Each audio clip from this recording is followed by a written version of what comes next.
I'm sure that we've all experienced this. You're trying to find a job and look at the job description and it says the job is an entry-level job, but they want someone with 2 or 3 years of experience. So hang on, let's try to make sense of this. You've just graduated from university, so you have no experience. But to get a graduate job, a job that requires someone who just came out of university, you need 2 to 3 years of experience. It's a catch-22. It doesn't make sense and it's really, really difficult. And a lot of graduates find themselves in this position.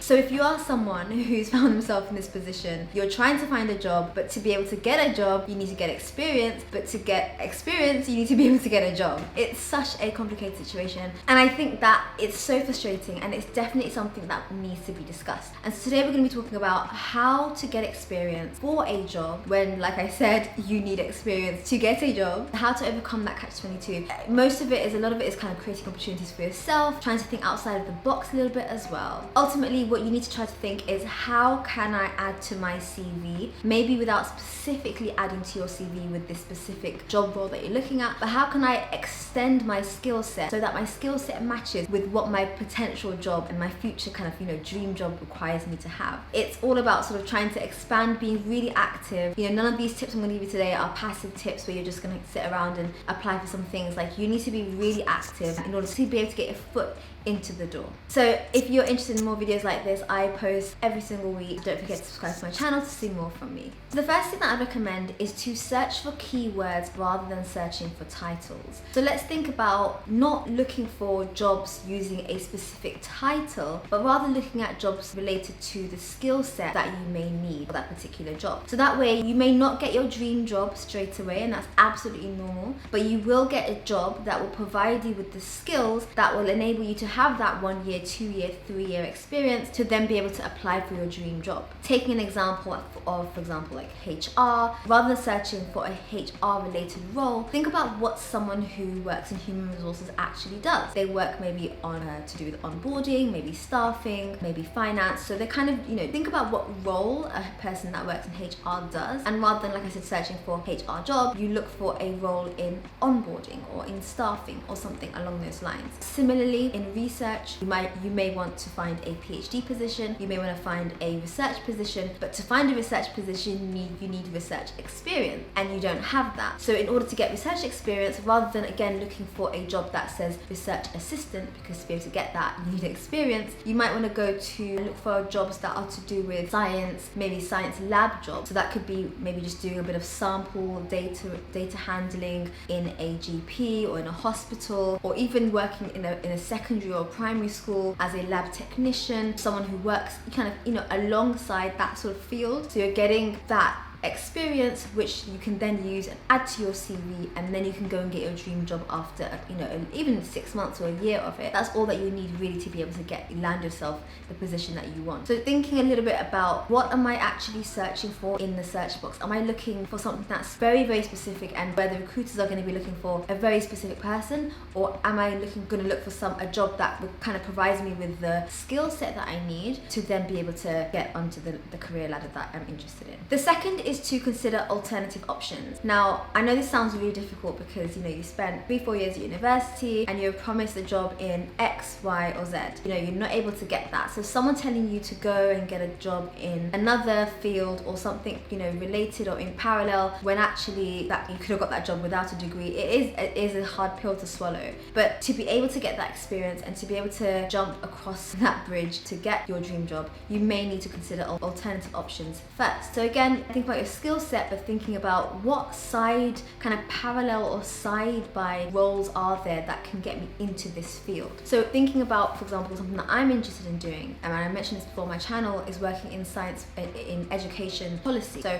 let's think about educational policy. Let's forget that I have a PhD. I'm interested in policy and I'm interested in working in civil service, but how can I get in there without having policy experience? One of the things that I could do if I'm not able to get a job in policy straight away is thinking about maybe working in a kind of admin role within the same department. So I can work at the DFE, I can still work at the Department for Education, but I'm working in a more administrative role. So I'm still handling the policies, I'm still, mingling with those people, I'm still sort of discussing those, looking at how the discussions happen, I'm getting experience essentially. However, I'm not currently in that role. So by picking those things up, when you apply for a job, maybe in a year or 2 years time after doing that admin role, you're able to say, well, actually through my experience, through the past 2 years working in admin, I noticed that to work in policy, I need to have these characteristics, and this is how I built that up over the past 2 years. So you're actually in slightly better position than if you entered straight away, because you kind of have seen behind the scenes already, which is amazing. Again, thinking about something like engineering, you might be interested in going into tech,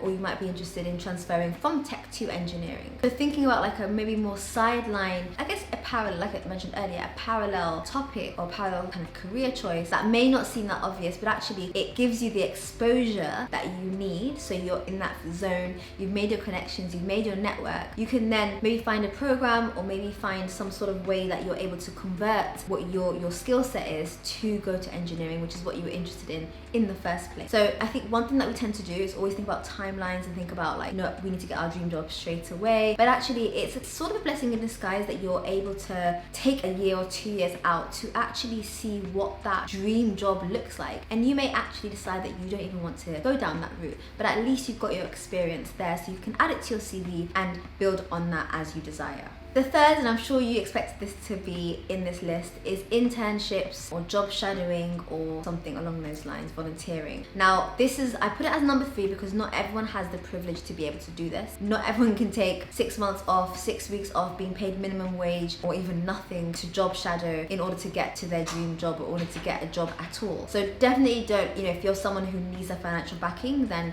this may not be an option for you. But if you are able to maybe take a bit of a pay cut, or if you are able to have a few months of unpaid or very low paid time, then I would highly recommend it. If you think about it, it's a bit of an investment rather than going into a job that you're not interested in for a year or 2. You can just take a pay cut for a couple of months and then you're able to jump onto the job that you desire. So this is really up to you to decide on whether it's something that you think would be, I guess, applicable to you. But essentially this is when you shadow someone that is currently in a position that you're interested in. And I see this quite a lot in kind of careers like journalism or kind of media, film, things like that, and even to be honest, medicine, but like you have to do a degree first. But sort of I find it really interesting that people can use this as an option. So you're actually shadowing someone else, getting that experience, and although it isn't, a year of work experience, you're able to network very well through this, and a lot of people are able to convert their internships, like a 3-month internship, into a full-time paid job. I had a few situations where I was in this position as well when I was deciding on what I wanted to do after my PhD. I got an internship at the New Scientist, and that could have converted to a full-time job if I was interested in it. And a lot of people kind of do that in journalism. I also contacted the DFE, so Department for Education, and I asked if I could just spend a week there to learn a bit more about what happens, and they were more than happy to have me. I was there for a whole week, like 9 to 5, it was quite long hours, job shadowing, and actually I was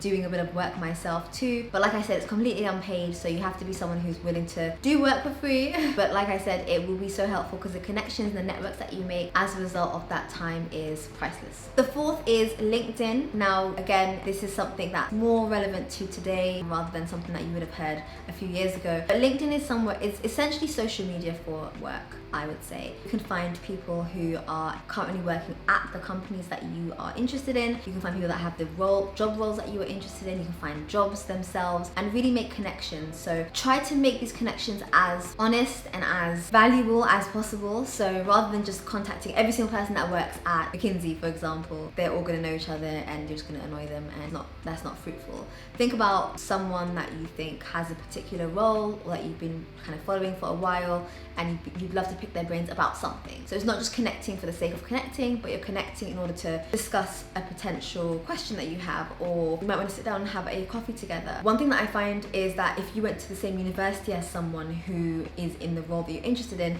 you're more likely, because you've got that common ground, you're both alumni from the same university, you're more likely to get a positive response. And also, like I said, if you're not just saying, I want a job at this place, help me. Again, no one's going to reply back to you. But if you approach them with, I have seen what you do, I absolutely love this particular topic or this particular subject, and I really want to find out more about how to get into it, then I'm sure people will be more than happy to sit down and give you some help.